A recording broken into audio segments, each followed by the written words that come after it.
Assalamualaikum warahmatullahi wabarakatuh. Selamat malam. Perkenalkan saya Jody dan saya ada Abdul, ada Alson, Feliansyah, dan ada Sabtra. Yang pertama, pengenalan internet. Definisi internet menurut Ahmad Fauzi. Kalau sedikit ini,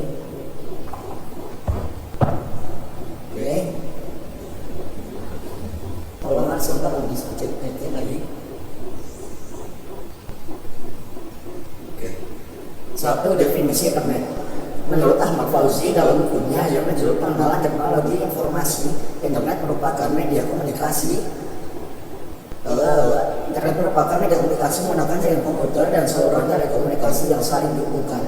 Media penghubung tersebut bisa melalui kabel, satelit maupun frekuensi radio, sehingga komputer-komputer yang dihubungkan tersebut dapat saling berkomunikasi. Setiap komputer yang terhubung dengan jaringan tersebut diberikan sebuah nomor yang unik.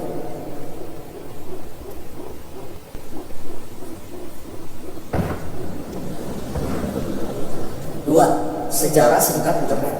Berasal dari ARPANET, suatu proyek yang dimulai dari Departemen Pertahanan Amerika Serikat pada tahun 1999. Suatu percobaan dalam reliable networking, jaringan secara terpercaya untuk menghubungkan antara DoD dengan kontraktor penelitian militer, termasuk sejumlah besar universitas yang melakukan penelitian dengan dana militer.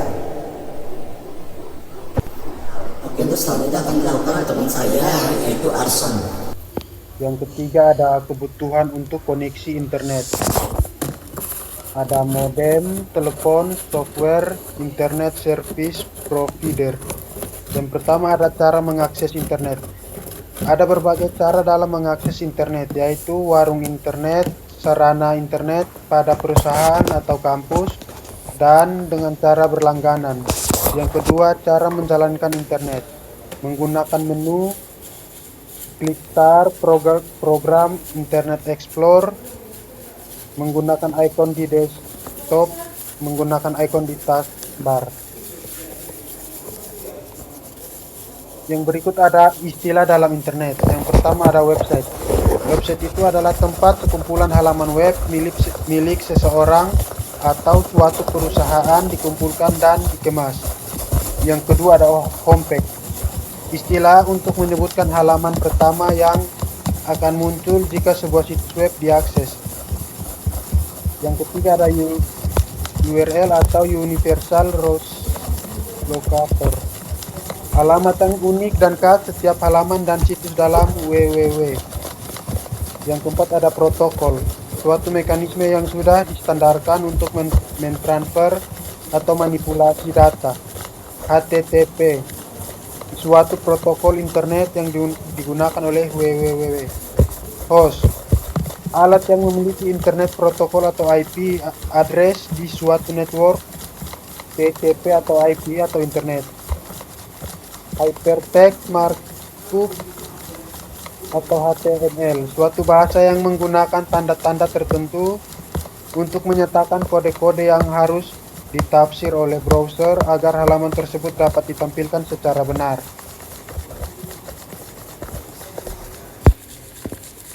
Yang berikut ada kegunaan internet. Yang pertama, ada informasi yang didapatkan lebih cepat dan murah. 2. Mengurangi biaya kertas dan pemasaran. Yang ketiga, sebagai media promosi. 4. Pengenalan dan pemesanan produk. 5. Komunikasi interaktif, email, dukungan pelanggan dengan www, video conferencing, internet relay chat. 6. IRC, internet phone, VoIP atau voice over internet protocol. 7. Sebagai alat penelitian dan pembangunan. Mengenal alamat IP atau internet protokol. Alamat IP berupa susunan angka ABCD dengan masing-masing ABCD berupa sebuah bilangan 0 sampai dengan 255. Untuk yang slide berikutnya bisa dilanjutkan oleh teman saya, Ferry. Silakan. Komponen layanan internet. Surat elektronik. atau email merupakan salah satu fasilitas internet yang memungkinkan seseorang mengirim dan menerima surat secara elektronik.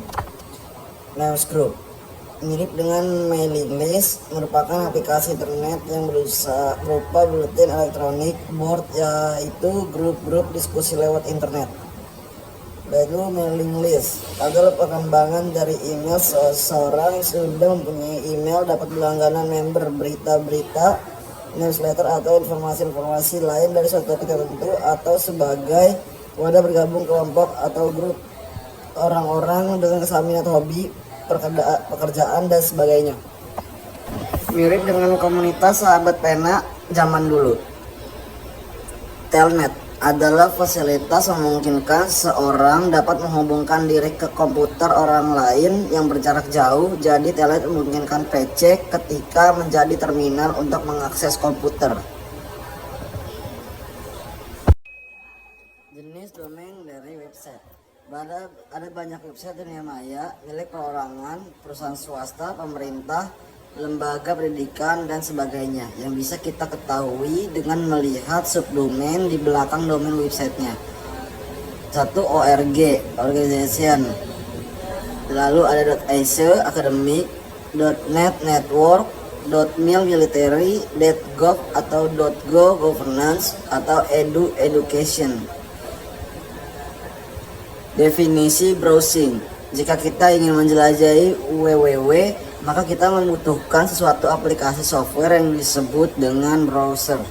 Browser digunakan untuk mencari informasi di internet atau untuk menelusuri website dari seluruh jaringan internet di seluruh dunia. Untuk mencari informasi atau penelusuran website, kita dapat langsung menuju pada alamat website yang dituju atau dengan mesin mencari, yaitu search engine.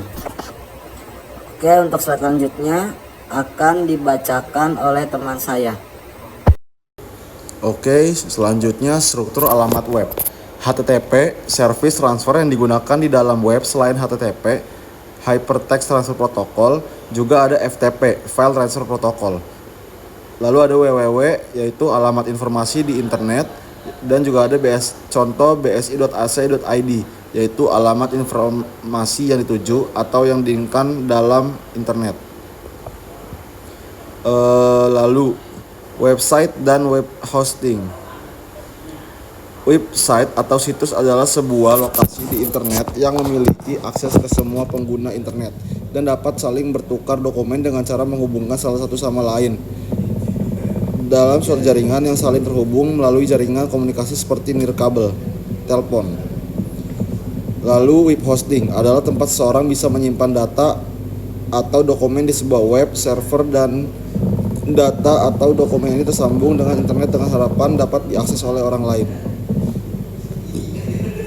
Oke, lalu ada search engine. Search engine mesin pencari elektronik adalah aplikasi yang terdapat situs-situs milik perusahaan besar yang memungkinkan kita dapat memperoleh informasi yang lebih luas dan banyak.